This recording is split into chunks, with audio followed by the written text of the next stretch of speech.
What if everything you've been told about self-improvement is actually making your life worse?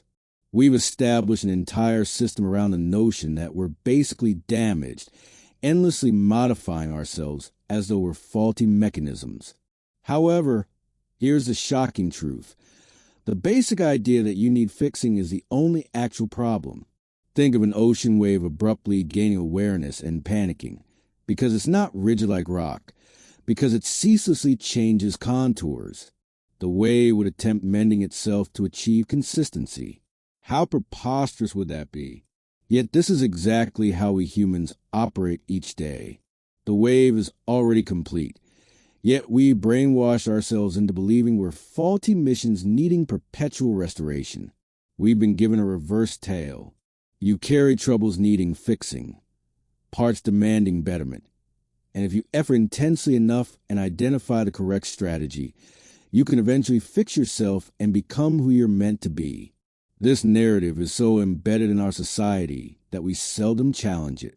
We accept our status as perpetual works in progress. But what if this premise is completely inverted? Here's something scandalous. You were never imperfect, never partial, never a matter needing remedies. The only element needing restoration is the belief that you require restoration.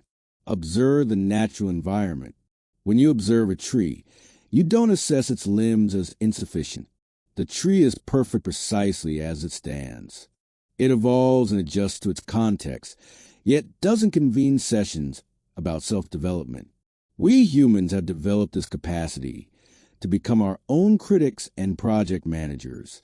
We peer in the mirror and notice a repair project demanding work.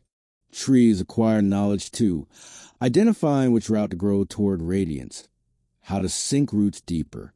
However, trees don't torment themselves about lacking height. They reply instinctively to what existence delivers. The difference is trees trust their nature, while we've learned to question ours. We've been conditioned to believe our impulses are suspect. Our response is likely erroneous. So we construct an internal overseer judging everything we undertake. Am I productive enough? Am I developing at the appropriate tempo? It's wearying, like having a micromanager in your head, continuously deeming you inadequate. However, this supervisor isn't your real nature. It's adopted evaluations, inherited measures from family, educators, and culture. You've internalized a committee making you feel perpetually inadequate. However, who recognizes this committee? Who perceives these criticisms? Something within you views as drama without being ensnared. That something is what you really are. You're not the notions regarding yourself. You are the consciousness wherein all this appears like climate conditions across sky. The sky is never wounded by weather patterns. Storms come and go, but the sky persists unlimited. Likewise, ideas of insufficiency arrive and depart, but your core remains unaltered. You can evolve and expand without the story that you're basically defective. See small children acquiring walking skills. They stumble perpetually. Do they construct stories about being broken? Absolutely not. They stand and retry, because walking seems entertaining. Learning emerges naturally, spontaneously, without self-critique. Two methods of transformation exist.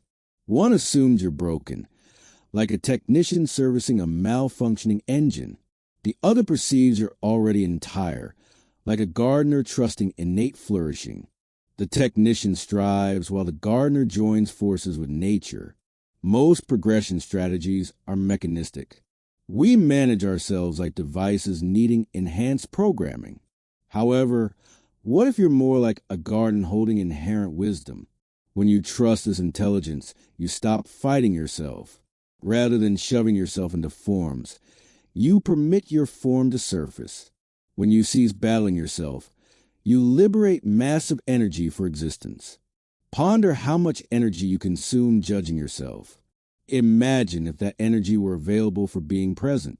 The individual who realizes their intact channels energy into expression and discovery. Here's something startling. When you stop trying to fix yourself, Issues you believe required fixing frequently resolve themselves. When you discontinue creating self-criticism, your lucidity stabilizes. Much of what we consider problematic results from efforts to fix what was never broken. You may think you carry an anxiety problem and try techniques to fix it. However, this attempt creates greater anxiety.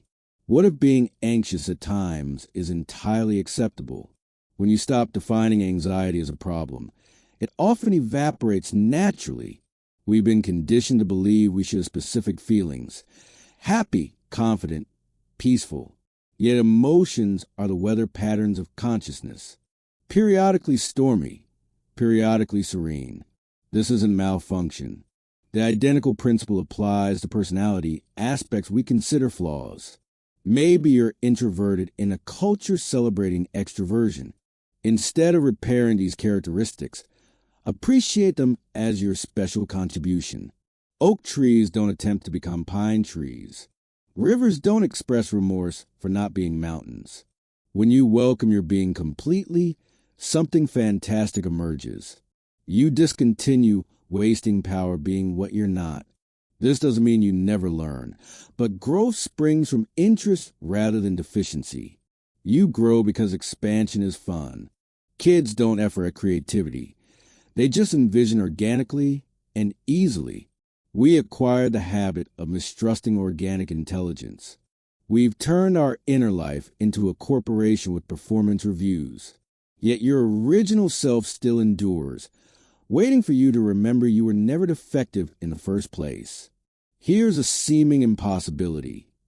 The more you endeavor to improve yourself, the more you confirm that you require enhancement. However, when you comprehend you were never broken, improvement unfolds organically, effortlessly. When you have faith in your being, growth happens like flowers blooming, wonderfully in their proper season. This isn't indifference, but trust in the intelligence that beats your heart. So here's a suggestion. Conduct an experiment. For a single day, cease trying to improve yourself. Treat that day as a present to accept. Experience feelings without changing them. See thoughts without assessing. Handle yourself like a dear friend, with compassion, tolerance, and levity. You might learn you're amazing exactly as you are. This is the secret. You are never incomplete. You're already full, already whole, already adequate. You're not isolated from life.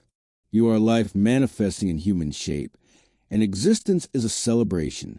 We're all waves on the same ocean, each unique, each perfect, each temporary. When you comprehend this as lived truth, you can at last relax into your true self. Your real self is more beautiful than your conceived ideal. You don't need to transform into more lifelike, because you are existence playing at being human. The wave is the ocean expressing itself as a wave. If these ideas spoke to your heart, I cordially invite you to subscribe to the channel. Follow for more content that challenges traditional beliefs about self-growth and personal development, and add a comment below with the word "hold" to let me know you're ready to embrace your complete, unbroken nature exactly as you are right now.